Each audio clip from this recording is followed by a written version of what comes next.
This is the advantage of such devices, but disadvantage would be the range. So maybe this company would probably do with the magnetic field for consumer, if it is for consumer electronics like mobile phones and, I don't know, monitors. I have heard that Sony is implemented magnetic monitor powered by the, some kind of a flat spiral coil similar to Tesla's pancake. That could probably be in this slide. But I don't know. I should check internet for this component. The name is Witricity. I think there's a TED talk on the internet. Okay, I will check that. So we can get in touch later and discuss. More question. Sorry? Have you tried putting that, it's here, the guy in the red thing, yellow thing. Have you tried putting that in a scientific context, like asking people who are working in this? I mean, not just researching internet and reading Wikipedia. I know we all love it, but it's not always serious. And like really getting this into science, because we had a few people standing up here who really at least seem to know about physics. I don't, but well, usually they won't accept it, but I think this is because they haven't done anything with these real experiments, haven't tried it. So they are thinking something like they have been taught in the school or in the faculty.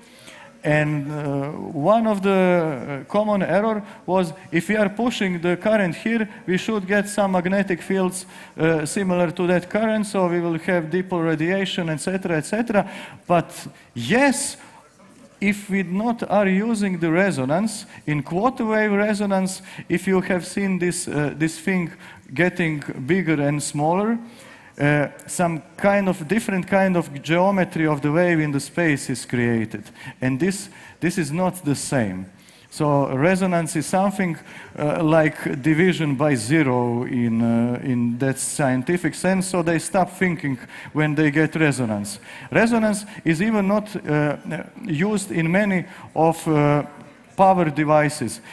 Is actually tried to be avoided. For example, if you have a power plant and generator, you want to avoid resonance because these units are not designed to sustain it. It will burn or break electrically or mechanically or somehow. So the resonance conditions can exist, but it will be skipped in a quick time. There are some kind of processing and stuff to avoid it. That is, you know, this technology is not widely used, and because we don't have enough knowledge how does it behave, we think what we have already seen and try to map our normal knowledge to this. And I can assure you that this device works very different than expected when you try to measure the phase, the frequency and the load of the receiver and transmitter when you are trying to load it. The interesting thing is more you load with the receivers, less the driving energy is needed for that. But this is still not a free energy device in the sense that energy goes out from nothing. But just the space around the transmitter is receiving much more energy when there are no real receivers like that built around. And I said in my paper, could this be true free energy device? I don't know, probably yes. If there is some natural source of the oscillating electric field, we can only build the receiver and get some energy from the receiver. This is what maybe is about your question.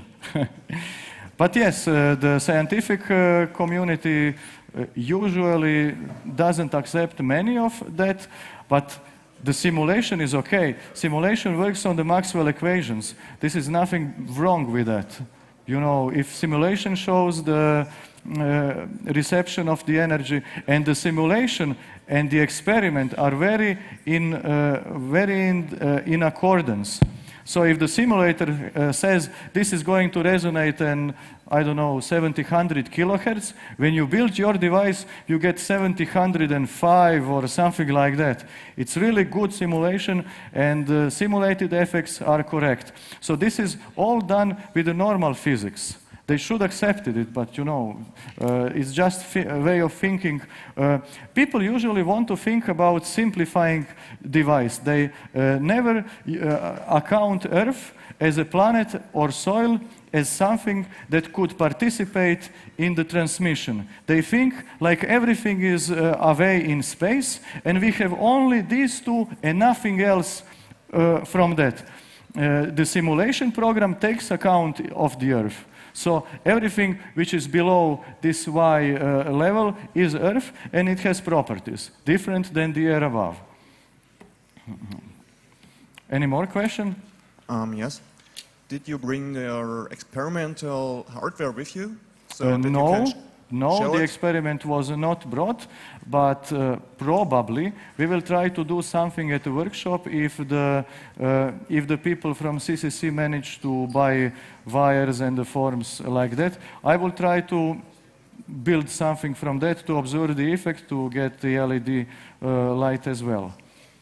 I cannot promise that everything will be in place, but we will try something. Okay, we have time. In Zagreb, you can go to our club, Mama, and we will show you your experiment as long as you want. Okay, we have time for one last question. Mm-hmm.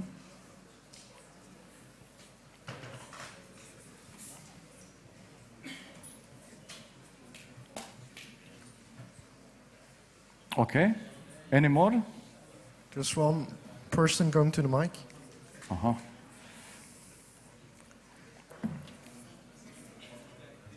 So yeah, for me, I don't care really how it works exactly. For me, I think two things are really important. One is what is efficiency in percent? So it's nothing completely new to transmit 1% of energy through a meter or so. Mm-hmm. Yes. So I care for the efficiency, I care for the distance, and I ask why didn't you bring yours to show it here?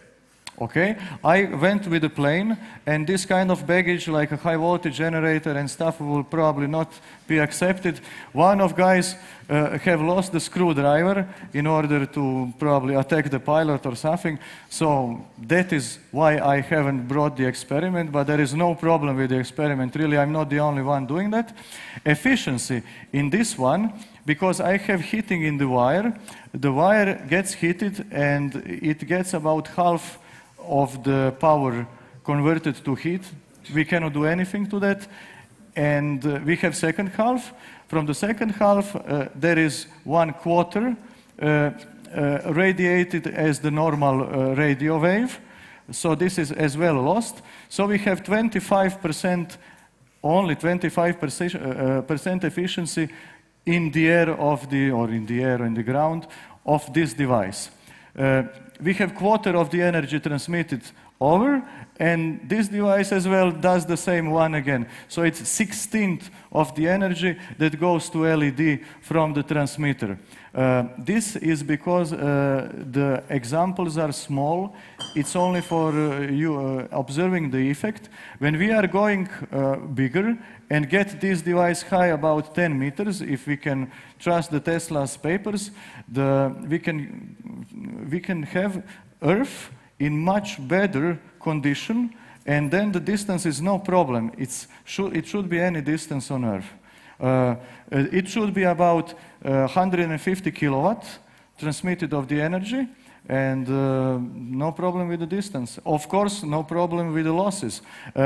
Losses go down as approximately as the square of dimension, because wire can get thicker and frequency gets lower and skin effect is less. So bigger devices are okay with everything. Okay, if there will be a workshop, check the wiki. Let's give a warm applause for Davor Amart.